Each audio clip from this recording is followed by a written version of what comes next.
Buenas noches. Estimado Fede Domínguez, muy bienvenido. ¿Cómo estás? ¿Cómo estás, José? Bueno, arrancamos con esto que veníamos charlando y que es la economía real. Willy, ¿qué dice la economía hoy? Y bueno, recién escuchábamos a un gran maestro, ¿no? Yo creo que en alguna medida es como que va a haber que seguir remando en dulce de leche, ¿no? En el sentido de que, por supuesto, hay que esperar los resultados electorales, pero da la sensación de que el gobierno va a ganar o va a perder por poquito. O sea, la sorpresa sería si el gobierno gana por mucho, y por supuesto lo que parece menos probable es que pierda por mucho, ¿verdad? Entonces me parece que, bueno, por supuesto que hay muchas cuestiones que son claras en el corto plazo. Yo creo que el gobierno tiene todas las herramientas para frizar el dólar de aquí hasta las elecciones, con un costo que el gobierno está dispuesto a pagarlo. Es decir, obviamente, más tasa de interés es menos dólar, pero es menos actividad, menos ventas, menos crédito, probablemente menos recaudación, menos superávit. Pero bueno, en eso está jugado el gobierno. Hay quienes dicen que esa es una instrucción más de Milei que del equipo económico.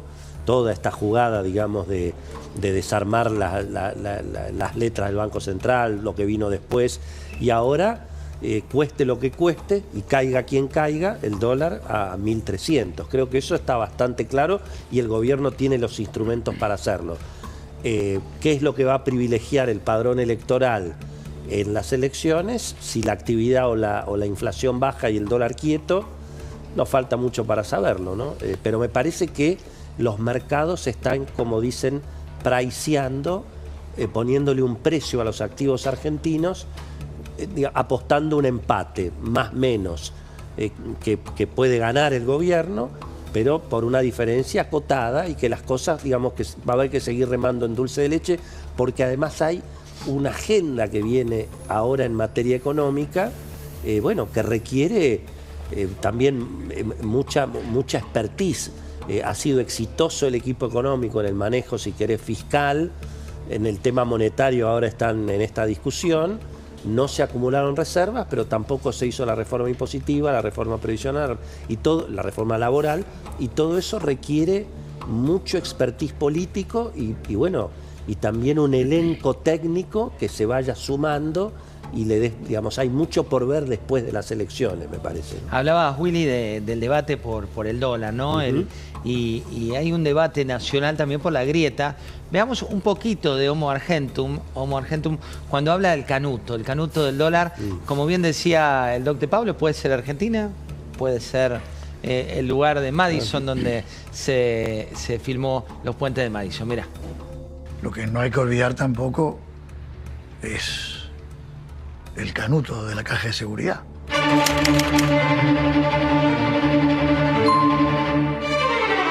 ¿Qué canuto?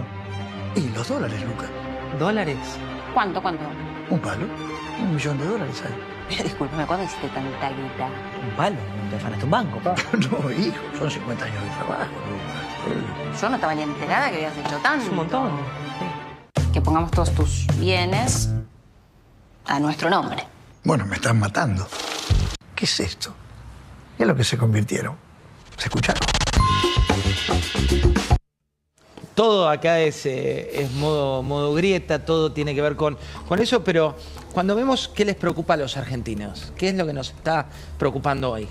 Venía la inflación siendo la principal preocupación de los argentinos hacía 6 meses. Sí. Salvo en marzo, que había pasado a ser la inseguridad algo raro a nivel nacional, la inflación era la primera preocupación. Hoy, este mes, la primera preocupación de los argentinos y las argentinas es la corrupción, es la primera mención. Y después inflación e inseguridad. ¿Y corrupción atribuible a qué? ¿Acaso Libra? ¿Atribuible a la historia? ¿Atribuible a los caminos? ¿Atribuible a qué? Creo que es atribuible por el momento en el que tomamos la muestra, creo que es atribuible a que se fueron dando varios casos. Las valijas, Libra, la discusión sobre YPF y cómo se reestatizó YPF. Hay varias discusiones que se vienen dando y hay una discusión de uno a otro de los dos polos de la grieta donde se tiran con artillería fuerte, entonces vuelve a estar la discusión. Y también es cierto que se está manteniendo la inflación por debajo del 2%. varios meses y eso da algún respiro como para que la gente empiece a mirar otras cosas y a reclamar otras cosas. ¿Fede? Sí, José, bueno, ahora si querés repasamos lo que está pasando, pero nos queda 1 hora y minutos nada más para el cierre formal de presentación de listas, sobre todo lo que ayer se definió en la provincia de Buenos Aires dentro del peronismo y de la Libertad Avanza. Hoy también hubo varias definiciones en provincias importantes como es en Córdoba y en Santa Fe. Recordemos que se renueva la Cámara Baja en las 24 provincias y también va a haber renovación de 1/3 de la Cámara de Senadores. Y como te decía ayer, lo más importante ocurrió en la provincia de Buenos Aires del lado de el peronismo, que postuló a Jorge Tayana, como el ex canciller, como primera cabeza de lista en la provincia, y del lado de la Libertad Avanza, bueno, José Luis Desper, que ya era número puesto, y se empezó a empezar a llenar los casilleros. Hoy tuvimos varias novedades, muchos famosos, si querés, pues José. Vamos a repasar algunas perlitas que se dieron a último momento, pero bueno, lo más importante tiene que ver con esto y las apuestas en cada uno de los sectores. Del lado de la Libertad Avanza, obviamente fue Karina Milei quien impuso la lapicera en los 24 distritos, donde en algunos hubo alguna sorpresa, como fue el caso de Santa Fe o de Córdoba, con candidatos puros, violetas, muchos de ellos jóvenes también que se fueron sumando, y del lado del peronismo, con esta tregua que llegó después de lo que pasó en septiembre, en el cierre de los candidatos para elecciones de septiembre, lo que pasó ahí, esa fuerte disputa que hubo en el peronismo. Bueno, ayer hubo una especie de tregua, pensando en octubre, sobre todo lo que está pasando, José, entre Cristina Kirchner y Axel Kicillof, quien se corrió un poco de las listas, no tiene representantes puros en la provincia de Buenos Aires, y sí, Jorge Tayana, le dicen desde el lado del cristinismo que ha sido Axel Kicillof quien lo ha propuesto, y desde la gobernación obviamente ellos dicen que no, que es un candidato de consenso. Sergio Massa se ha bajado y Grabois ha impuesto candidato en la ciudad de Buenos Aires y se ha puesto número 3 en la lista. Vamos a ver lo que decía Tato Bores para sumar a Fede Domínguez, a Willy y también a Alfredo a este debate respecto de la economía, respecto de los yanquis, ¿no? Hoy vemos la foto de Trump, vemos el ida y vuelta, vemos todo lo que ocurre a nivel mundial, pero esto es lo que decía. Cuando digo, por otra parte, que estamos viviendo un gran momento de expansión monetaria, sé lo que estoy diciendo. Fíjense que nosotros, en lugar de pagar el dólar 30, 40, 50, 70, 80 o 90 mangos, lo estamos pagando a 135. Y si nos mojan la oreja, la vamos a pagar a 200 porque somos tipos ricos. Y todos compramos y todos juntamos, y el día que tengamos muchos dólares podremos pegar un golpe fantástico. Yo les voy a explicar. Resulta que el dólar es la moneda norteamericana. El día que tengamos todos los dólares del mundo, iremos a Estados Unidos con la guita de ellos y nos van a tener que entregar el país. Yo no me explico cómo los yanquis, que son tan vivos, no se dan cuenta del peligro que están corriendo con nosotros. Esto, lo peor es que en alguna medida alguien lo ha pensado. Yo veía hace pocas horas un debate que había respecto de los dólares, que lo había compartido Antonio Aracre, que decía, se hablaba de fuga de dólares y eran los dólares de él, los que quería guardar, gastar, invertir.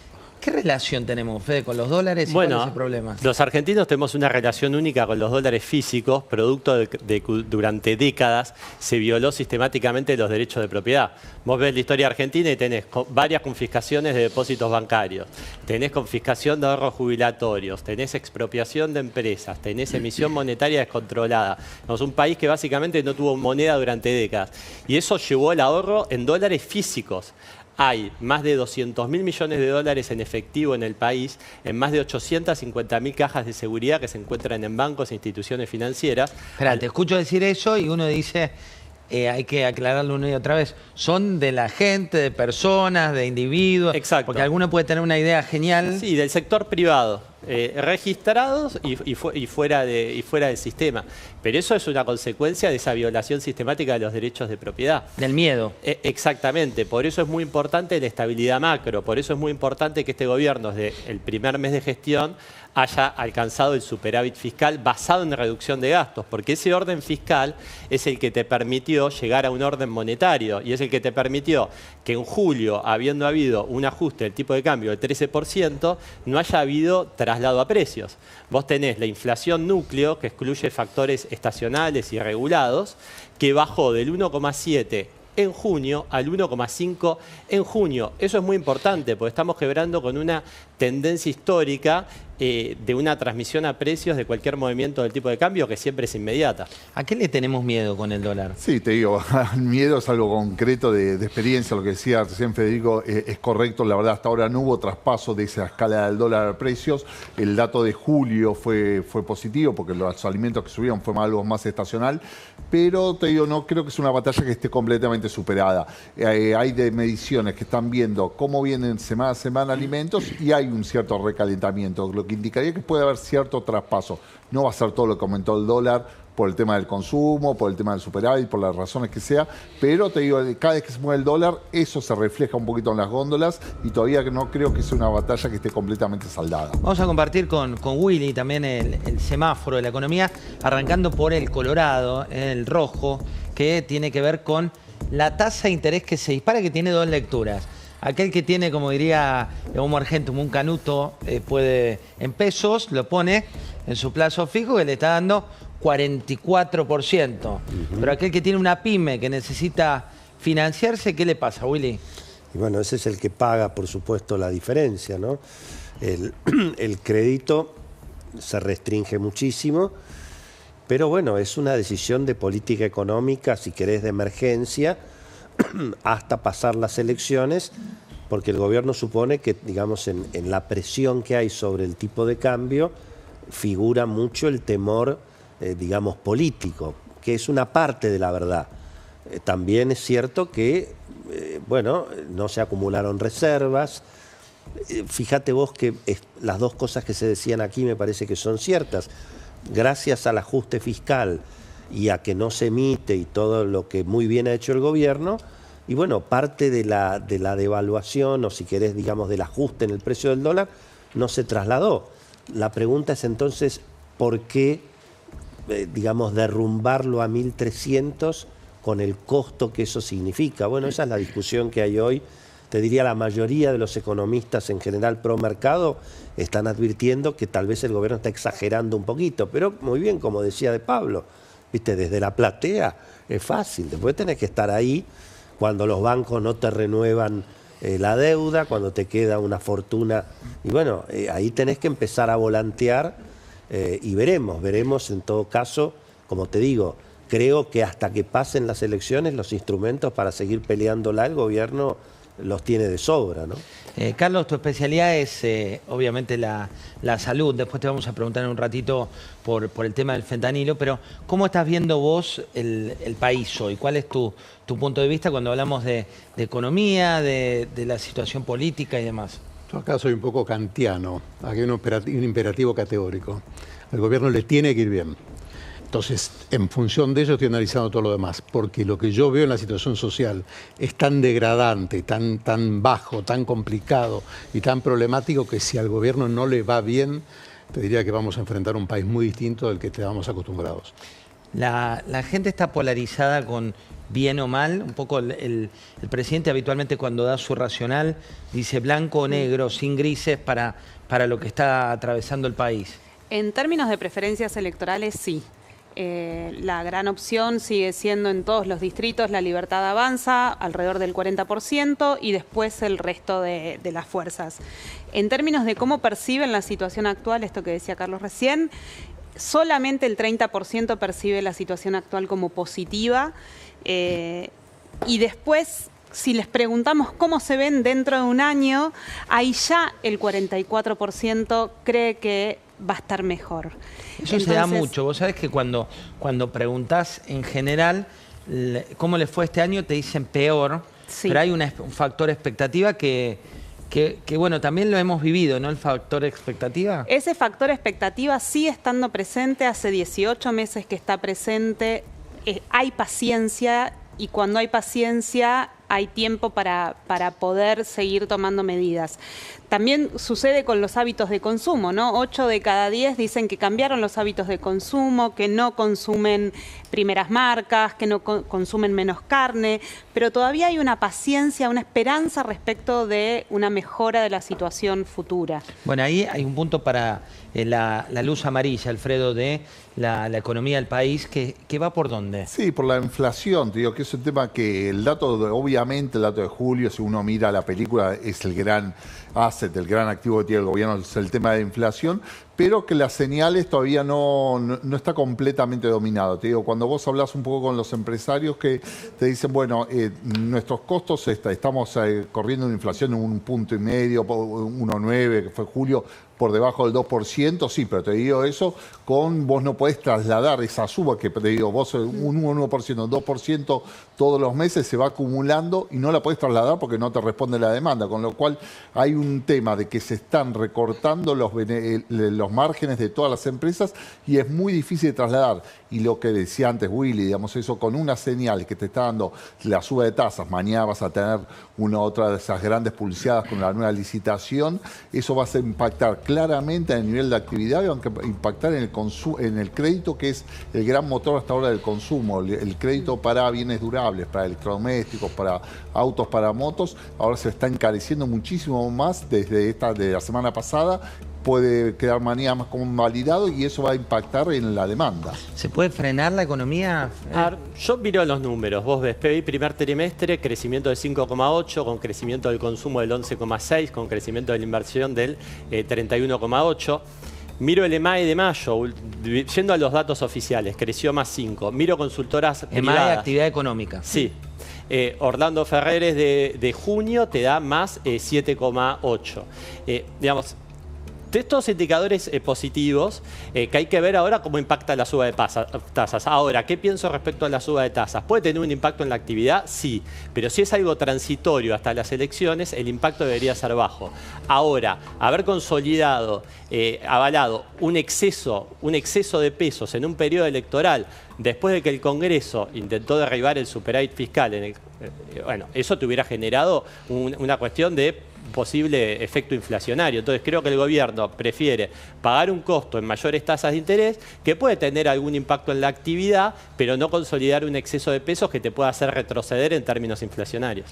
23:10, 23:09, digo, porque muchos dicen, ¿están en vivo? Sí, estamos en vivo. Los domingos estamos en vivo. Información urgente en la pantalla de La Nación Más.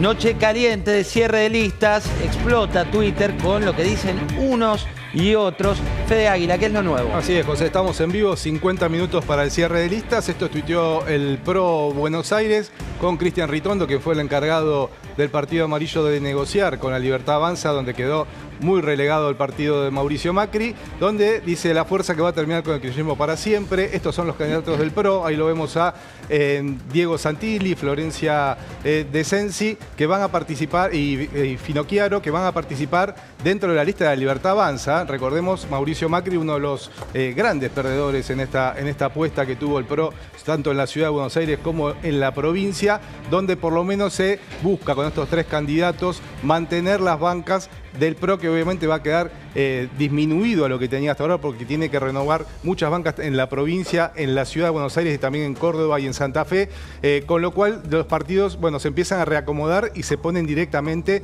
en modo campaña. Recordemos, este martes Cristian Ritondo seguramente estará en Junín, donde el presidente Javier Milei presentará los candidatos de la Libertad Avanza y los presentará en sociedad, que ya estuvimos viendo. Después vamos a hacer un punteo un poco más exhaustivo, José, si querés, y va a mostrar el presidente ahí a partir del martes quiénes son los candidatos que van a pelear sobre todo la batalla en la provincia de Buenos Aires, donde el gobierno, el oficialismo, busca a partir de diciembre tener mayor poder de fuerza en el Congreso, donde viene muy complicado, sobre todo en estos últimos meses. Carlos, la frase "vamos a derrotar al kirchnerismo para siempre", a mí me trae un déjà vu ahora que estamos por vocación profesional revisando la historia, y me acuerdo el discurso post-triunfo del expresidente Macri, donde dijo: hemos derrotado al kirchnerismo para siempre, y a los pocos meses se produjo lo de las piedras, y al poco tiempo se rompió todo lo que tenía que ver con el orden monetario. ¿Te acordás, Willy? El Banco Central, las tasas, ya ni me acuerdo el número de inflación, pero me acuerdo la foto que Porque el kirchnerismo, cualquiera de esos movimientos, lo que no ha pasado es que se ataquen las causas de fondo de esa inestabilidad política que vive en nuestro país. En nuestro país, el 70% de los chicos no sabe hacer cuentas moderadamente complejas en el colegio secundario, no se cumple el calendario de vacunación hace 30 años. La legislatura de la Ciudad de Buenos Aires gasta al año lo mismo que el Hospital Garrahan. Y la Defensoría del Pueblo de la Ciudad de Buenos Aires gasta 3 veces lo que todo el sistema científico argentino. Entonces, mientras esa ineficacia para resolver los problemas de fondo continúe, vamos a seguir teniendo gente que va a pensar de una manera y de otra, y el país en el medio, lamentablemente, dilapidando su futuro de una manera que, te digo, da mucha pena, ¿no? ¿Qué está pasando? Estos dos países, ¿no?, que se enfrentan para ir a votar, tenés una placa que tiene que ver con un relevamiento que hicieron de por qué hay que ir a votar. ¿Cuáles son las razones por las cuales ir a votar? Mostremos los datos. Todavía la obligación, esa idea de que votar es importante sigue siendo mayoritaria, pero lo que vemos es que no es tan mayoritaria como quizás nos enseñaron nuestros padres, ¿no? Esto te responden, es una encuesta que hicieron ¿en qué lugar? Esto es nacional. Esto es a nivel nacional y les preguntamos cuáles eran las motivaciones. ¿Por qué te vas a levantar ese domingo a la mañana? ¿O por qué te vas a levantar de la mesa del almuerzo y vas a ir a votar? Bueno, la obligación, el deber, el me gusta, ir a votar, todavía sigue siendo la primer mención, pero no supera el 50%. Y después es la idea de apoyar a un candidato a un partido o, en tercer lugar, rechazar a un candidato a un partido. O sea, ¿por amor o por espanto? O por amor o por espanto. Y por amor, cuando hacemos los cortes por edad, bueno, ese 42% son los más 40, ¿no? Somos jóvenes los más 40. ¿Apoyando fuertemente a Milei como fue la elección anterior? Sí, varones, jóvenes, todos los cortes que hacemos por edad y género, el apoyo fuerte de La Libertad Avanza y del presidente Javier Milei está en los varones menores de 40 años. Y el apoyo fuerte que sostiene, o el núcleo duro que todavía sostiene el peronismo, kirchnerismo, son las mujeres y los mayores de 40 años. El debate también es quién gana o quién pierde si va más gente a votar.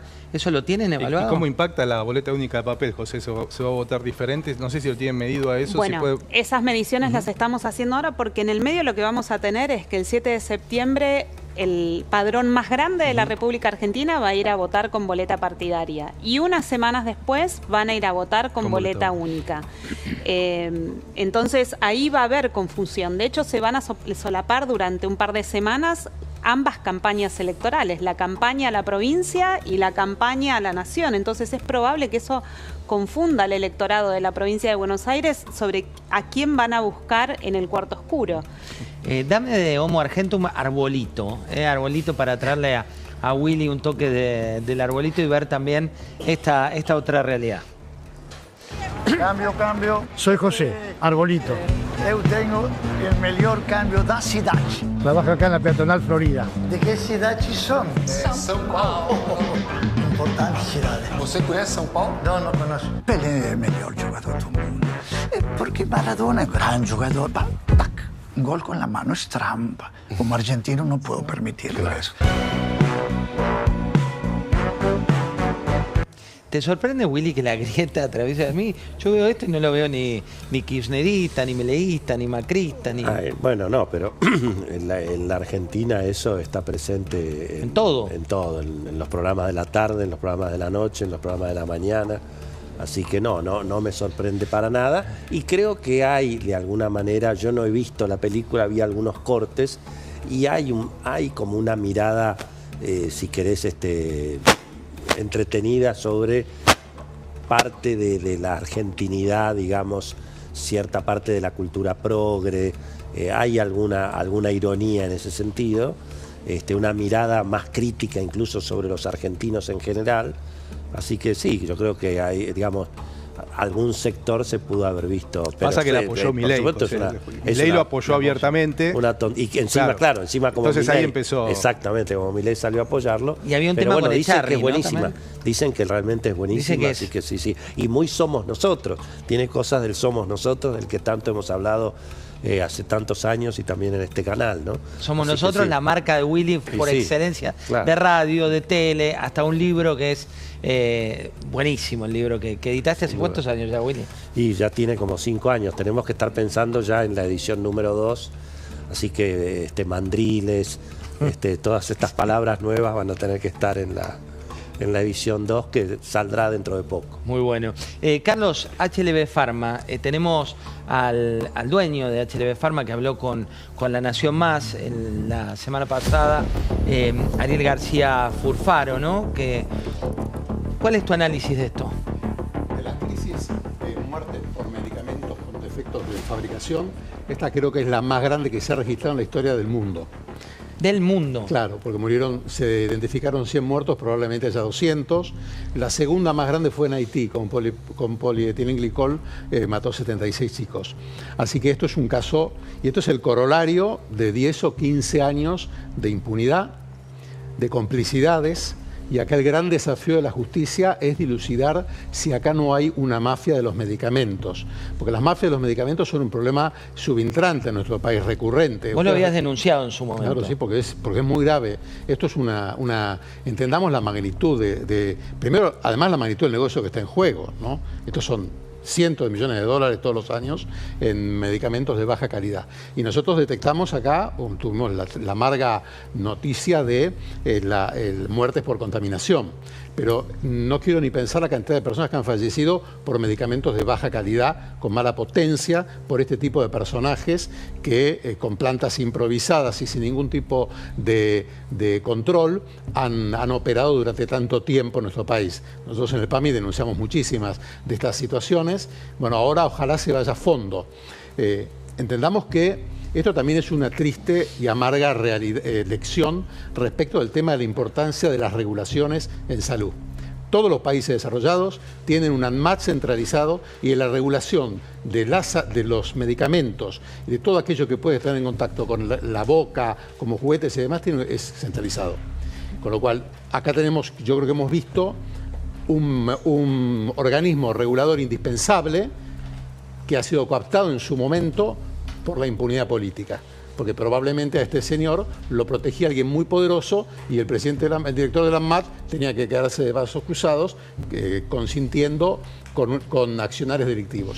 Esta vez, gracias a Dios, la ANMAT cambió, hizo 2 actas de verificación gravísimas y eso es impresionantemente importante desde la administración porque eso obliga al funcionario a tomar medidas. Lo que pasa es que en el medio ocurrió la peor de las tragedias. Pero reitero, José, esto viene anunciado hace 10 años. Te puedo nombrar acá, de este mismo solo de este laboratorio, 5 o 6 casos que han sido gravísimos. Panoftalmitis por soluciones de lactato irritantes. Imagínate, gente mayor que se iba a operar de cataratas y el ojo se le infectaban los 2 ojos por este tipo de productos y demás. Horrible, horrible. Vuelve el Telecom Summit, el evento donde la tecnología se vive y transforma negocios. Puedes mirarlo en vivo el 2 de septiembre, inscribite en telecom.com.ar.